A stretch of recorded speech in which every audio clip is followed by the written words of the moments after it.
Bienvenue dans ce nouvel épisode de Coup d'État et aujourd'hui on va parler d'un de mes sujets préférés qui est de celui de jouer dans ses propres règles. Qu'est-ce que ça veut dire jouer avec ses propres règles?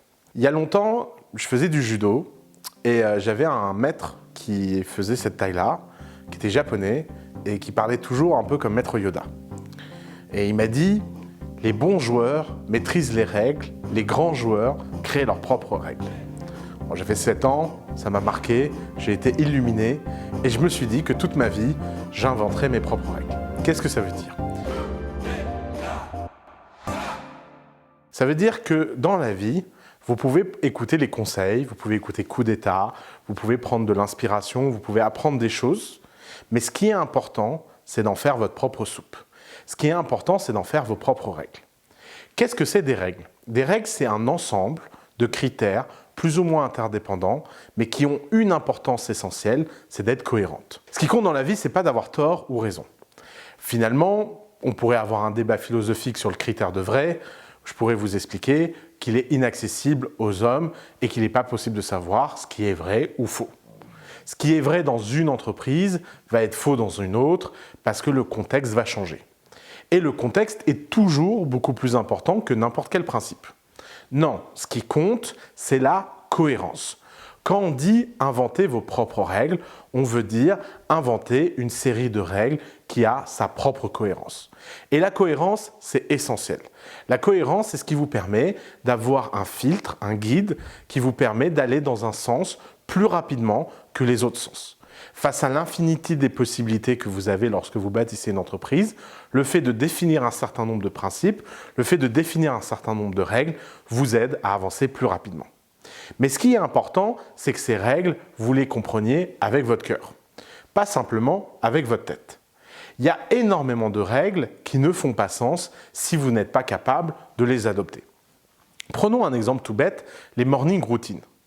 Je pense que tous les gens qui ont une morning routine réussie, qui se lèvent tôt le matin, à 5h du mat ou 4h du mat, et qui font leur yoga, leur machin et je sais pas quoi, ils ont quand même un élément factuel hyper important, c'est qu'ils prennent du plaisir dans l'exercice de cette routine. Et il y a plein de raisons d'être capable de se lever le matin ou pas être du matin. Il y a même des raisons génétiques. Si vous êtes plutôt quelqu'un qui a besoin de plus de mélatonine, plus de lumière et qui a besoin de se lever plus tard pour être en forme, vous n'y pouvez rien et suivre une morning routine va être quelque chose de plutôt toxique pour vous. Ce qui est vrai au niveau individuel est vrai au niveau collectif. Ça ne sert à rien d'appliquer des règles au sein de votre organisation qui vont empêcher cette organisation de scaler. La scalabilité vient lorsqu'on a de la vitesse vient lorsqu'on a de la cohérence. Et la cohérence vient lorsqu'on a profondément réfléchi quelles sont les règles qu'on a envie de suivre et on a réussi à designer quelque chose avec ses propres règles. Si vous regardez l'histoire de toutes les entreprises les plus légendaires, elles passent toutes par le fait qu'elles ont écrit leur propre playbook sur comment créer une boîte. Et ensuite, une fois qu'elles ont écrit ce playbook, des milliers d'entreprises essaient de le suivre. À une époque, tout le monde voulait être Google, ensuite tout le monde a voulu être Facebook, ensuite tout le monde a voulu être Uber. Mais vous voyez le point commun entre Google, Facebook et Uber, c'est qu'aucun d'eux n'a essayé d'être l'autre. Google n'a pas essayé d'être Microsoft, Facebook n'a pas essayé d'être Google et Uber n'a pas essayé d'être qui que ce soit. Évidemment, lorsque vous êtes Uber, vous définissez vos propres règles, votre propre piraterie et c'est pour ça que vous pouvez aller très loin. Alors évidemment, nous ne mentons pas, faire définir ses propres règles, ce n'est pas donné à tout le monde. Ça demande 3 choses. Ça demande de la prise de risque, ça demande du courage et ça demande de la conviction. La prise de risque vient du fait que la seule façon de découvrir vos propres règles, c'est d'avoir des expériences et que ces expériences soient profondément radicales. Je vous invite à tester des choses dans votre vie et à essayer d'être radical lorsque vous les faites. Et la radicalité, ça vous permet d'expérimenter des choses nouvelles. Ça vous permet d'aller dans des territoires dans lesquels personne n'a été avant vous. L'innovation est nécessaire à la condition qu'elle réponde à un problème. Et ce problème vient souvent d'une frustration. Et cette frustration vient très souvent d'un contexte particulier.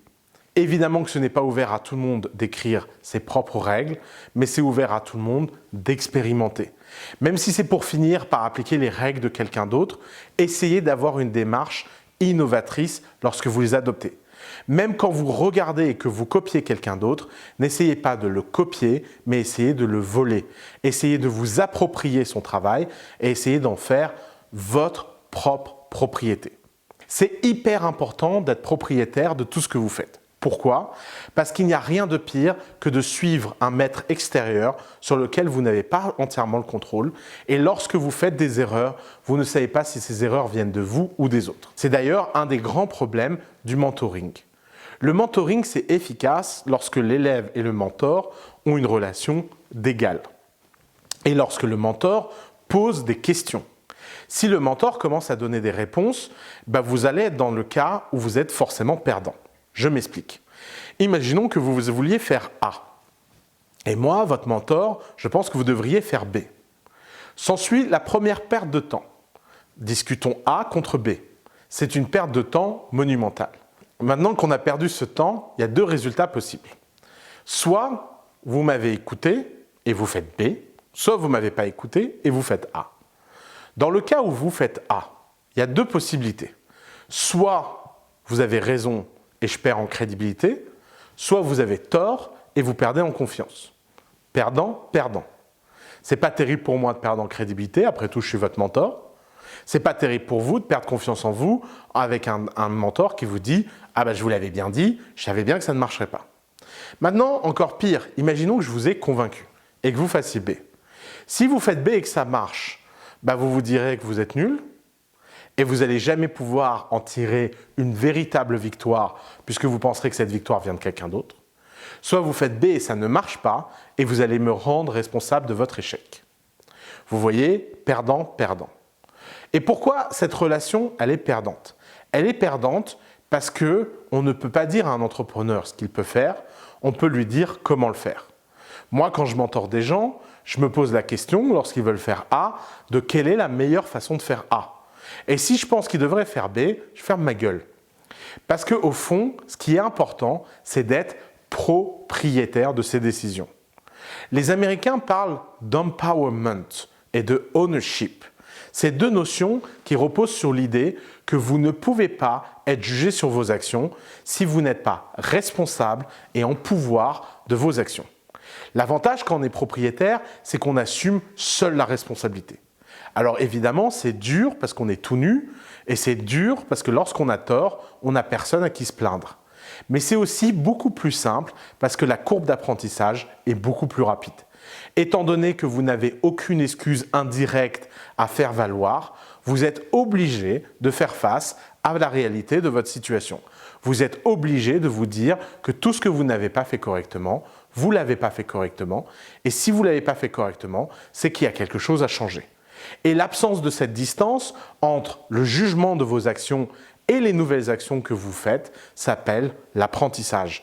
Apprendre quelque chose, c'est posséder à 100% ses erreurs. Si lorsque vous appreniez à marcher et que vous tombiez, c'est quelqu'un d'autre qui se faisait mal, vous n'apprendriez pas à marcher aussi rapidement. Ou du moins, vous le feriez de façon beaucoup plus casse-cou parce que vous ne porteriez pas la douleur de vos erreurs. Le fait de porter les douleurs de ses erreurs dans sa chair, c'est la chose la plus importante. Nassim Taleb parle d'être skin in the game et c'est hyper important de pouvoir, lorsqu'on est entrepreneur, avoir skin in the game. Et ça revient au sujet d'écrire ses propres règles. Écrire ses propres règles, c'est une nécessité lorsqu'on prend ses propres risques. Ça ne sert à rien de jouer avec les règles de quelqu'un d'autre lorsque vous avez l'opportunité et l'inspiration d'écrire votre propre histoire. Vous vous posez sans doute la question de quel est le rapport avec le scale de l'équipe et ce chapitre. Eh bien tout simplement parce que votre équipe, elle doit venir suivre vos règles. Tout simplement parce que pour atteindre un scale vraiment enthousiaste et vraiment intelligent, vous devez créer un scale contextuel. Vous devez résoudre un problème qui est le problème de votre industrie, de votre marché, de votre entreprise et que la seule façon pour tout le monde de comprendre à quel jeu il joue, c'est d'être explicite dans vos règles. Si vous définissez vos propres règles du jeu, vous devenez le maître de la partie et lorsque vous devenez le maître de la partie, vous pouvez expliciter auprès de tout le monde comment vous allez les juger et qu'est-ce que vous allez considérer comme un échec et comme un succès. Dans ce cas-là, c'est hyper important de pouvoir le faire at scale. Je m'explique. Par exemple, chez Google, pendant très longtemps, Ce qui comptait le plus, c'était d'accumuler énormément d'informations et de scraper de plus en plus de sites internet. Cette KPI interne n'avait aucun sens sur le marché parce qu'à l'époque, on ne pensait pas que l'internet deviendrait si gros. Donc on se disait, mais pourquoi ils s'emmerdent à faire tout ça? Un annuaire est suffisant. Mais parce qu'ils avaient leurs propres règles, parce qu'ils avaient leur propre cosmogonie, le jour où l'internet est devenu plus grand que tous les annuaires du monde, c'est les seuls à avoir pu gagner. Facebook, dès le début, a eu ses propres règles sur la privacy, qui aujourd'hui leur coûte assez cher. Mais le succès de Facebook repose sur le fait que religieusement, ils ont une vision de la privacy qui était différente d'ailleurs. Et c'est parce qu'ils ont réussi à expliquer cette règle à toute l'équipe, sans doute un peu trop bien de toute évidence, que Facebook a réussi à se développer pendant des années. Instagram était obsédé au début de son histoire par la qualité des feeds et la qualité du rendu des photos. Ça leur a permis de scaler de meilleure façon que n'importe quelle app de photo sharing parce qu'ils avaient compris l'essence du jeu auquel ils jouaient. Définir ses propres règles, c'est aussi définir le jeu auquel on joue. Et pour jouer correctement en équipe, il faut que les règles soient explicites pour tout le monde. Alors évidemment, quand vous faites ça correctement, si vous arrivez à définir vos propres règles, se pose la question d'avoir plein de joueurs. Dans la prochaine séance, on va parler de créer une machine de recrutement at scale. Merci beaucoup, à bientôt.